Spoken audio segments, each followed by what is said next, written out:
Hello, everyone, and welcome to Dubai Sports Hub, where we have our Champions League review show this afternoon. Yeah, man, it's a good look. It's a good look. So today, in the second leg of the first semi-final, Inter Milan prevailed over Barcelona with a score of 4-3. What an enticing and riveting game this was. It's the first time I've been so nervous, and I wasn't even a fan of any of the teams. Well, we did a back Inter still, but Inter got through. But yeah, man, it was an exhilarating contest today. 7 goal thriller. I mean, it ended 7-6 on aggregate. And this is the second highest scoring semi final in Champions League history. And the previous one was from way back when, which is only 1 goal more. So this team really put it on the line. And this was a game where you were not allowed to be a passenger. You were not allowed to be just a carrier in this game for persons to just carry you through. And these two set of players, both Inter Milan and Barcelona players, they left everything out there on that pitch today. And it was very, very, very interesting today to see these two set of professionals go at it. Lautaro Martinez opened the score in the 21st minute, and Hakan Çalhanoğlu converted a penalty, also won by Martinez, in the 46th minute. And these, yes, Serrano, big up yourself. And these early goals from Inter Milan had Inter Milan going into the halftime break at 2-0 up. Now, this is the second time that Inter Milan has run into a 2-0 lead with Barcelona trailing. Yeah, Darren, what's your check-in? Big up yourself. Now, Barca, whatever Hansi Flick told them in the break time, they came out on the front foot in the second half. Bang, bang, in the space of 6 minutes, Barcelona were level. Beautiful goal scored by Eric Garcia and Dani Olmo.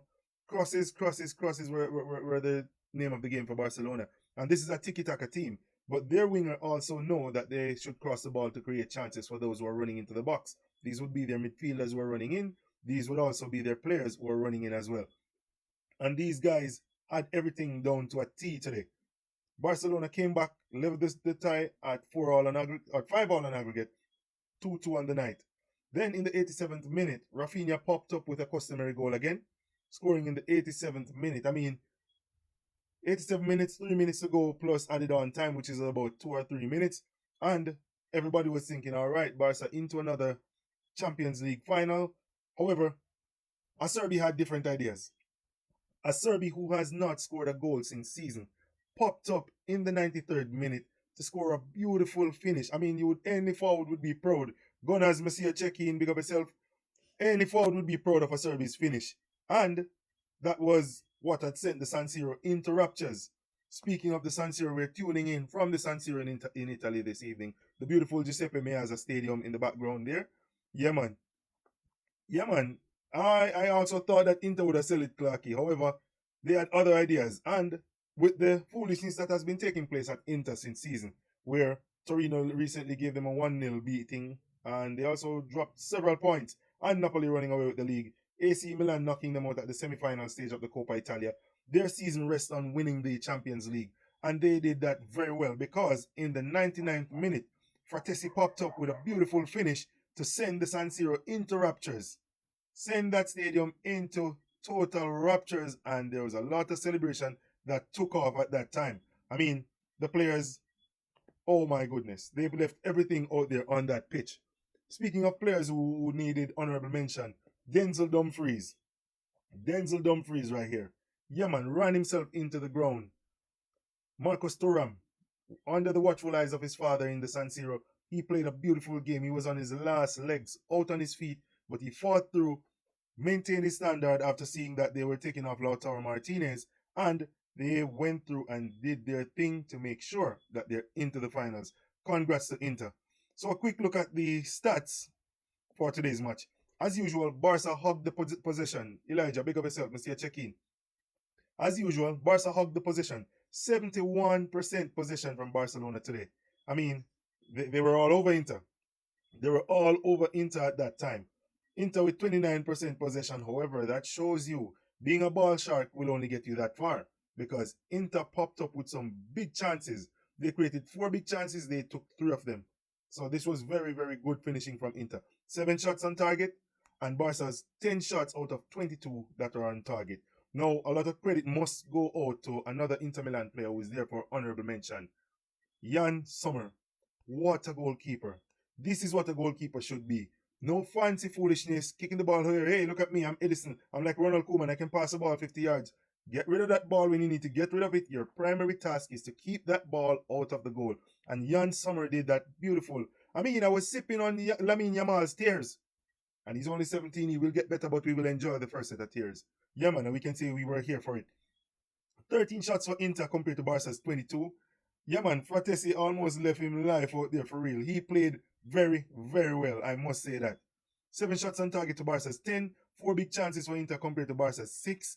And Barca missed 4 big chances as well. Because Lewandowski missed a few, Olmo missed a few, and a few of those guys. Don't deserve any honorable mention, so to speak. Inter committed 14 fouls to Barca's 10. Barca had 7 corners compared to Inter's 5. Inter will never be conceding from a corner. Liverpool, big up yourself, Messiah, check in. Inter has a really, really good defense, and it would have been a surprise if they had conceded from a corner today. Now, some of the action areas in the match today, as you would have observed, there was a lot of shots taken, a lot of long distance shots on the Barcelona players. Barcelona ones would have been highlighted in the red. Inter players, they did have a few shots from outside the box, but those 4 goals, as you can see, they're all poachers finish. Well played, well linked up. The link-up play was beautiful, and they did what they need to do, which is put that ball in the back of that net. 4 wonderfully taken goals by Inter Milan.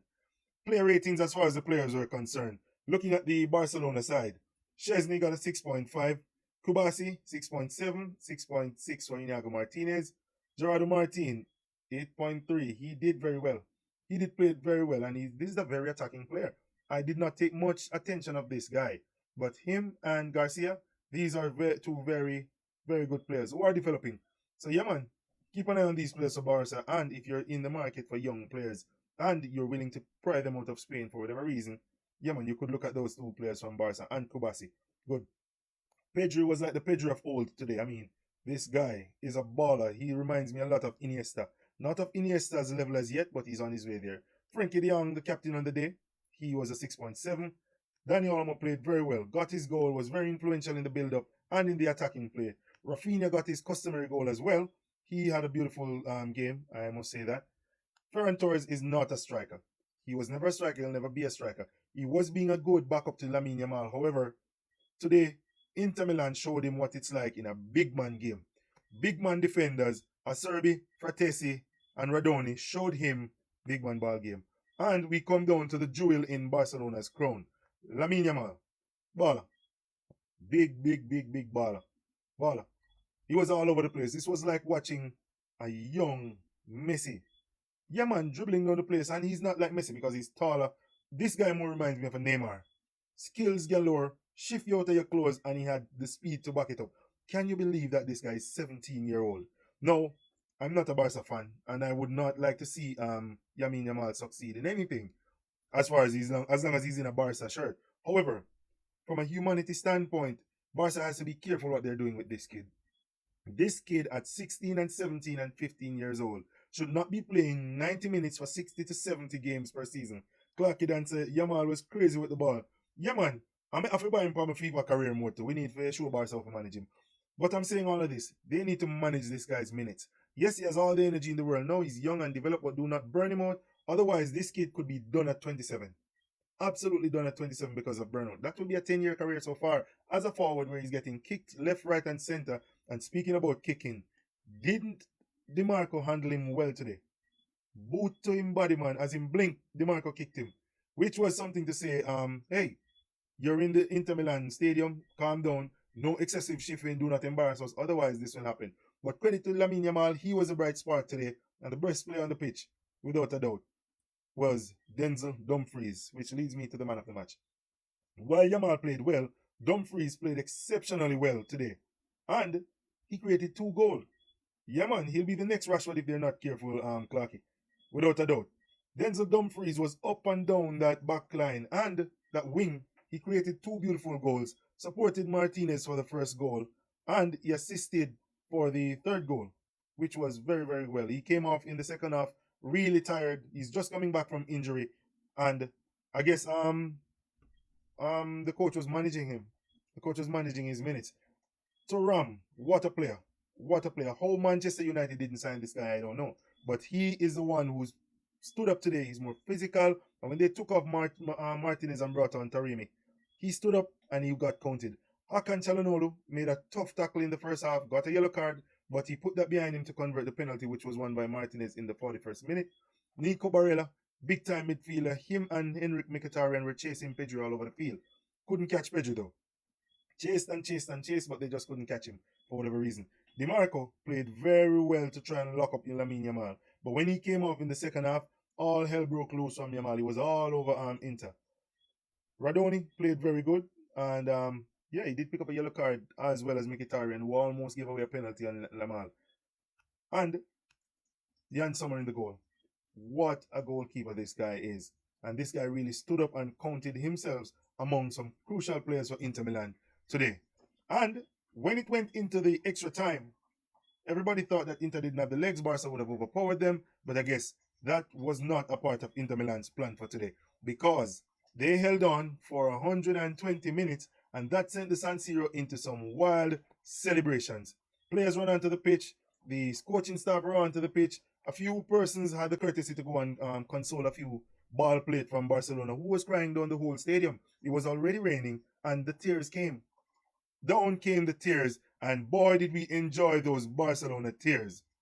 Yamal absolutely devastated there on the ground. He was consoled by Thuram in the second half, and at the end of the game as well, because, I mean, he was smelling the rat that, hey, he's gone. Andre, big up yourself, Monsieur check-in. Now, these persons who had the courtesy to go and console a Barcelona player, personally speaking, I don't see why players cry at the end of the match when you lose it. And I did enjoy some of Rafinha's tears. The one who is running in on Kylian Mbappe's Ballon d'Or, so to speak.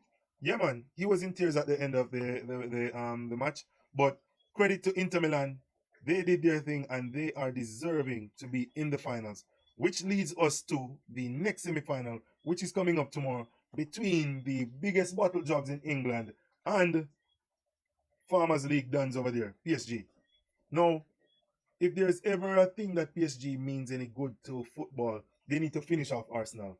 Write them off, get rid of them out of this competition, and go on to the finals and make Inter put in a split, because none of them won't be laughing at Kylian Mbappe. Yeah, man. Inter Milan, we want to win that final. We want Inter Milan to win that final. We don't want PSG to win it, and then they'll be all over Kylian Mbappe to say after Mbappe left, they won. So we don't want that.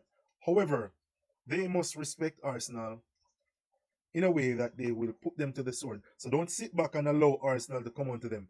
PSG Champions League champion, says Clarkidan. Well, I hope not. I hope that Inter takes it back to the Giuseppe Meazza Stadium, beautiful stadium by the way, or the San Siro as they would have called it. I'm looking forward to PSG being all over Arsenal. The ultras won't allow any form of mediocrity. Funeral for Arsenal, chaps, Monsieur check-in, big up yourself. Yeah, man, I'm looking for PSG to be all over them. Run that midfield with the guys that are in there and ensure that they come out on top. Speaking of coming out on top, let's have a look at the head-to-head between these two teams, Arsenal and PSG, over recent times. Now, the teams have played 5 times. Arsenal have won 2. There have been 2 draws, and PSG's first win, Paul said PSG Champions League winner 2025. Well, I hope not, Paul. I hope that Inter Milan will surprise them, break their hearts, send them on a quick journey from Germany over there back to France with tears and a loser's medal. But yeah, 5 times played between these two teams. Arsenal has won 2, drawn 2, and PSG have won 1. And there was a huge win for Arsenal a few years ago where they put them in an absolute split for them drop about 5. However, things and times have changed. Arsenal are not the team that they think they are. Inter for every dollar in my pocket, says Chaps, which is right. We are supporting Inter in that final. We cannot afford for PSG to win it. No, man, they cool the game. They're playing the best football right now, says Paul. That is true. That is true. However, Inter is playing the best defensive football right now. And that is what is going to make them champions. I mean, winning the Champions League is not all about the flair and the beauty, you know. Just ask Liverpool when Real Madrid stunk the place out on them and won 2 Champions League against them. They were all over us. The great Sergio Ramos took out Salah quite early. And in the other one, Thibaut Courtois made a lot of saves. Julian, see a check-in. Share live, my friend. Yeah, man. Courtois made a lot of saves and saved Real Madrid that Champions League at the time. Now, possible lineups for tomorrow. In goal for Arsenal, they're expecting to have David Raya. There's no injury there. Kiwior and Saliba will be in the back line, and Ben White and Lewis Kelly will be on the wing backs. Now, if Inter fit, ball game done. Yeah, man. And Inter are fit because they didn't get any injuries, and knowing them, they are probably going to rest the majority of players now until then. Inter nine at the back versus PSG 8 at the front, says Clarky. Yeah, man, definitely. But these guys that Inter have are very, very disciplined ballers, and they know how to defend. And what Inter has over PSG is experience. DeMarco, Dumfries has been around a bit. Acerbi has great experience. These guys, the majority of them, have played in the Champions League finals. And this showed today against Barcelona. Because when Barcelona scored, they could have shut up shop. It's only 3 minutes. Shut up shop and lock it down. All right? Look when Inter scored from 99th minute. For the next 11 to 13 minutes, they shut up shop and showed them how to defend. Thomas Partey, Martin Odegaard, and Declan Rice are expected to be the midfield three. All right. Chap say you have to watch Gunners still enough because PSG burn out quick, and if you catch them on the counter, Gunners will lose. Yes, what PSG need to do is get on the front foot early, score the goal, and then keep possession of the ball. That's what you call game management, That's what you call game management. So manage this game. Yeah, man. Manage the game, get another goal. Arsenal will have to chase that game. And they have nothing to lose. So look forward to them putting their best foot forward and pushing on and trying to win. Bukayo Saka, Martinelli, and Trossard are expected to start, or maybe he will give Mikel Moreno the start. As far as PSG is concerned, Donnarumma in goal, with Nuno Mendes and Hakimi as a wingback, Marquinhos and Pedro at the back. Ruiz, Vitinha, and Neves should complete that midfield. And the good old front three of Kvaratskhelia, Dembele, and Desiree Doué, what a player, will complete the front line. Now, Barca played the best ball in the Champions League, but a goal-win match. That is true. And with that kamikaze defending that Barcelona was doing, as I said, 87th minute, everybody on the halfway line. That is a high line, and Inter is a counter-attacking team. So yeah, that would have been a big problem. Now, I look at the finals. Now, with Inter already qualifying for the May 31st showpiece in the Allianz Arena in Munich, it is only important that another team in blue joins them. And they look quite similar. Yeah, man. PSG, do the right thing. Get rid of Arsenal. Jump over with Inter Milan. And let us have a spectacular finals. Because, one, while it's good to have PSG to win it as a new winner, I'm more concerned about Kylian Mbappe's reputation. Because a lot of persons may say, boy, see there, Mbappe, as him leave PSG, PSG won the Champions League. We can't afford that. We can't afford that. Or even if PSG drop out, just hope that Inter do the right thing with Arsenal. But it's better to keep Arsenal away from the door than give them a foot inside the door, which is a no-no for me. Which is a no-no for me. Richie, me see a check-in, bless up yourself. Yeah, man. So a quick recap of today's match with Inter and Barcelona. Few players for honorable mentions: Denzel Dumfries, DiMarco, Acerbi, and Lautaro Martinez. These players play well, and let's toss in Thuram in there. Under the watchful eyes of his father, he did perform really well. Chap said, none of them are on my team, but Inter myself for the final. Which is right. Which is right. I would love for Inter to win this. I like AC Milan as my Italian team. However, we are with Inter for this one. We can't afford for these guys to win any form of trophy and then create any form of havoc or chaos here. So, yeah, man, Inter has our full support. Speaking of support, we're also hoping that that team that we don't know about that played Chelsea over the weekend also wins their match in the Conference League to move on to the finals, because I think that will be an away match as well at their home. So yeah, man, good for them. As far as the other big side from England, they play on Thursday. We will be having a preview for them that will be coming up on the channel.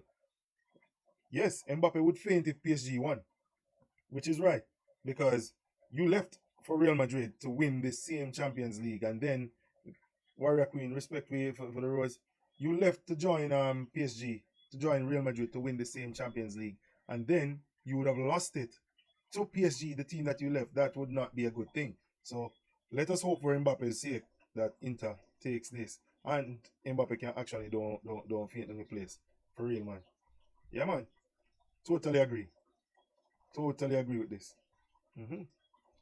Thanks everyone for watching. We will be on here in about 20 minutes for another AFC FIFA career mode. So for all those FIFA fans who are interested, yeah, check in.